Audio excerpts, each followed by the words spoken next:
Okay, so we are going to be looking at a new shape today. We're going to be looking at a rhombus. Some textbooks will even call this plural a rhombi, if you're talking about multiple rhombuses or rhombi. So I've seen it done both ways. But what we see today is that a rhombus, it's a four-sided shape. It's maybe you've called it maybe a diamond or something back in elementary school. But what's special about a rhombus is that all the sides are the same. So with all sides congruent. So just like a square has all sides congruent, but what's different about this one is it doesn't have the 90-degree angles on the corner angles. But it does have all sides that are the same. And also because a rhombus is a type of parallelogram, so we can also say opposite sides are also parallel, then it has all five of the properties that we've been studying about a parallelogram. So P1 through P5 here, these are all parallelogram properties.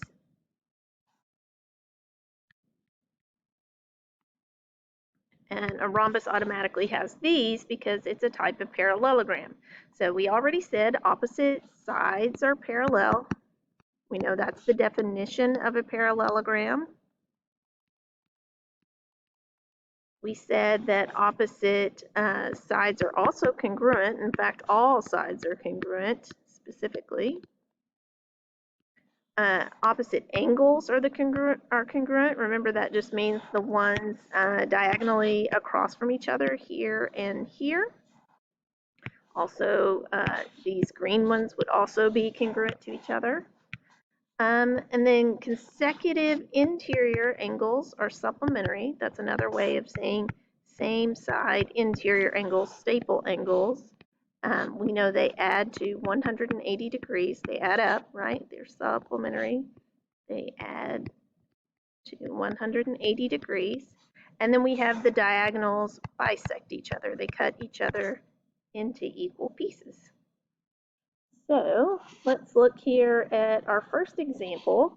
Our first thing we have to do, it says, is in rhombus ABCD, AB, let's see, AB is this side, is 2x plus 3, and BC, here's BC, is 5x. And the first thing we need to do is solve for x, find x. On a rhombus, let's think about this for a minute. We know that all the sides are congruent.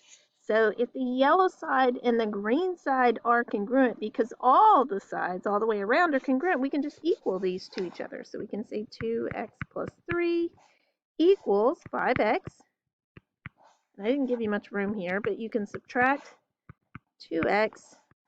So 3 equals 3x, or divide by 3, and we get x to equal 1. So let's just go ahead. The next thing it asks for is find AD, this side over here.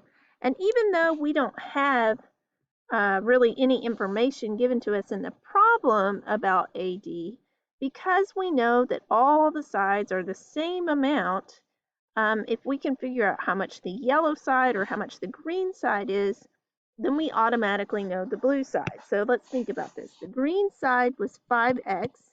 So now that I know x is 1, I can plug that in, 5 times 1, and I get 5. So every single side should be 5 long, even AD. Okay. The next thing it asks about is AE. So AE is this half of a diagonal. And we know because that's one of our diagonal properties with a parallelogram, that the diagonals bisect each other, they cut each other into equal pieces. If this whole thing is 6, it tells us from A all the way to C is 6, then we can cut it in equal pieces, and this should be 3 and 3. So AE would be 3. All right, this last part is tricky. It asks for, let me erase some of this because we have a lot going on our picture now. So we just figured out this was 3, and these guys are all 5 all the way around. And this as for the length of BE. Now, when a lot of my friends first look at this problem, they say, oh yeah, I automatically know that it's 3 because this was 3 over here. But that would be getting your rectangle and your rhombus properties confused, because a rectangle, that would be true. This would be an isosceles triangle, and those would both be 3. But on a rhombus, that's not true. These are going to be equal pieces, but not necessarily both 3. So if you look at the yellow triangle, there is another strategy we could use. I'm going to put this as a question mark there, what we're looking for, that we could use to solve for the question mark. That is a right triangle, and we know 2 sides of that right triangle, so perhaps we could use the Pythagorean theorem. So 3 squared plus, I'm going to call it question mark squared, I guess, equals 5 squared. So that's 9 plus the question mark equals 25. And subtract 9, and you're going to come out with this b squared number being 16. Of course, you would have to square root it.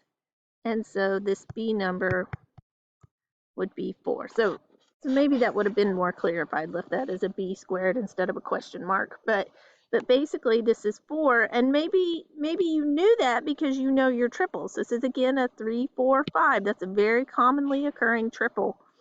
And so BE is indeed the length of 4.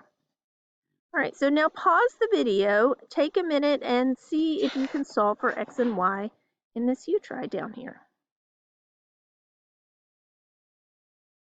So the first thing most people notice when they look at this is the yellow sides are congruent. And that is true, but not exactly helpful right away, because we know that that would include an x and a y. Maybe perhaps something else you noticed is you could possibly equal 4x plus 3 to 15. That's probably the second most frequent strategy on that one. So you would subtract 3, and you would get 4x equals 12, or x equals 3. Keep in mind though, on a rhombus we know all the sides are congruent. So you really could have picked any 2 sides and equaled them. You could have equaled 5x to 15, you could have equaled 3y to 15, or you could equal the green sides. Any of those strategies work. So now that we know all the sides are 15 because they're all congruent, that can be my strategy to solve for y. So 3y equals 15, or divide by 3, and y equals 5.